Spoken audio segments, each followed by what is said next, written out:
نہیں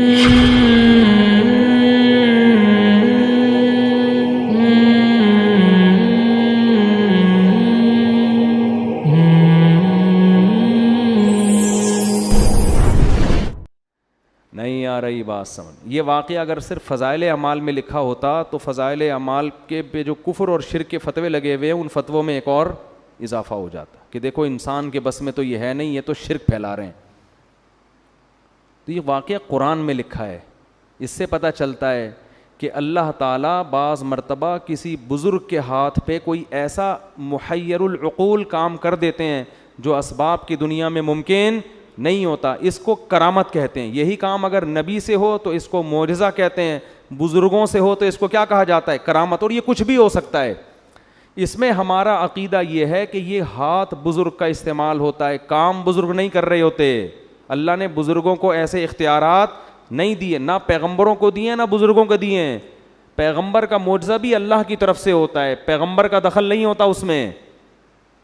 مردوں کو حضرت عیسیٰ زندہ کرتے تھے تو حضرت عیسیٰ نہیں کرتے تھے, بلکہ کون کرتا تھا؟ اللہ کرتے تھے. حضرت عیسیٰ تو صرف کہتے تھے. تو اللہ نے ان بزرگ کے ہاتھ پہ کرامت ظاہر کی. تو اسی طرح فضائل اعمال میں جو درجنوں واقعات لکھے ہیں ان بزرگ نے یہ کر دیا, ان بزرگ, یہ کرامت کے واقعات ہیں. ان کو شرک کہنا اس لیے درست نہیں ہے کہ ان میں ان بزرگ کی طرف مجازی نسبت ہے, حقیقت کون کر رہا ہے؟ اللہ. ہاں, کرامت کا واقعہ اگر مستند کتاب میں لکھا ہو یا مستند ذریعے سے پہنچے تو اس کو مانو, بیان کرنے والا مستند نہیں ہے تو پھر اس کو مت مانو. اب فضائل اعمال میں جو کرامتیں لکھی ہوئی ہیں وہ جن کتابوں سے لی گئی ہیں وہ کتابیں اگر مستند ہیں تو کرامت کا واقعہ بھی درست, کتابیں مستند نہیں ہیں تو کرامت کا واقعہ درست نہیں ہے. اور دوسری بات یہ کہ جو لوگ فضائل اعمال کے خلاف کلپ بناتے ہیں ان سے کہو اصل کلپ تو اس کتاب کے خلاف بننا چاہیے جس کتاب سے فضائل اعمال نے وہ کرامت لی ہے. اس کتاب کے خلاف کوئی کلپ بنانے کے لیے تیار نہیں ہے, کیونکہ وہ کتابیں بڑے بڑے محدثین کی لکھی ہوئی کتابیں ہیں, اور محدثین کو برا بھلا کہیں گے تو لوگ ان کو جوتے ماریں گے. تو اس لیے انہوں نے فضائل اعمال کو پکڑا ہوا ہے. نہیں آ رہی سمجھ میں میرا خیال ہے بات.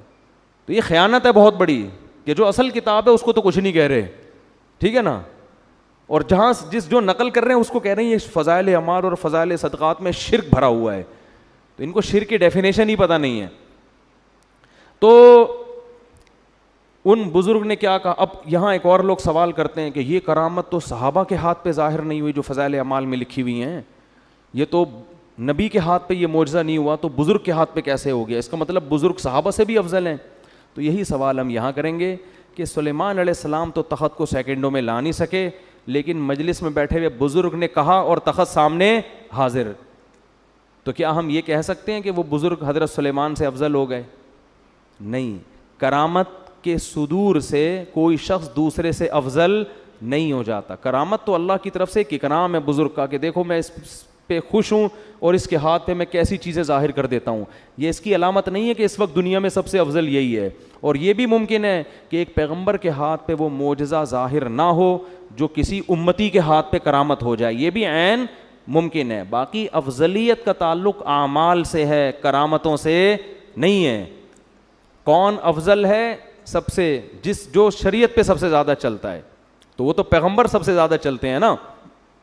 اور علماء کہتے ہیں امتی کے ہاتھ پہ کرامت کا ظاہر ہونا یہ پیغمبر ہی کے فضیلت کی دلیل ہے, اس لیے کہ اس امتی کو یہ مقام اس پیغمبر کی امت کے امتی ہونے کی وجہ سے ملا ہے.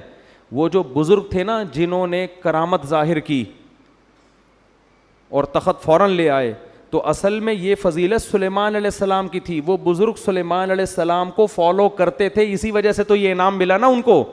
اسی وجہ سے حضرت سلیمان اس بزرگ کا شکریہ نہیں ادا کر رہے, بلکہ جیسے ہی تخت حاضر ہوا ہے تو کہہ رہے ہادہ من فضل ربی, یہ میرے رب کا مجھ پر فضل ہے. نہیں آ رہی بات؟ کیا مطلب؟ گویا یہ میرا معجزہ ہے کہ میرے امتیوں کے ہاتھ پہ ایسا کچھ ہو رہا ہے, تو یہ ان کا نہیں, یہ کس کا کمال ہے؟ یہ کمال اللہ نے مجھے دیا ہے کہ مجھے فالو کرنے کی وجہ سے ان کو ایسے انعامات ملے ہیں. تو فضائل اعمال اور صدقات میں جو بزرگوں کی کرامتیں لکھی ہوئی ہیں وہ محمد صلی اللہ علیہ وسلم کی فضیلت کی دلیل ہیں کہ اللہ نے سید الانبیاء کو اتنا اونچا مقام دیا کہ سید الانبیاء کو فالو کرنے والوں کے ہاتھ پہ اللہ نے ایسی ایسی کرامتیں ظاہر کی ہیں, تو اس سے پیغمبر کا مقام کم نہیں ہو رہا, بلکہ پیغمبر کا مقام اونچا ہو رہا ہے کہ ان کی امتیوں میں پچھلی امتوں سے بھی زیادہ بڑی بڑی کرامتیں صادر ہوئی ہیں. نہیں آ رہی میرا خیال ہے بات سمجھ میں؟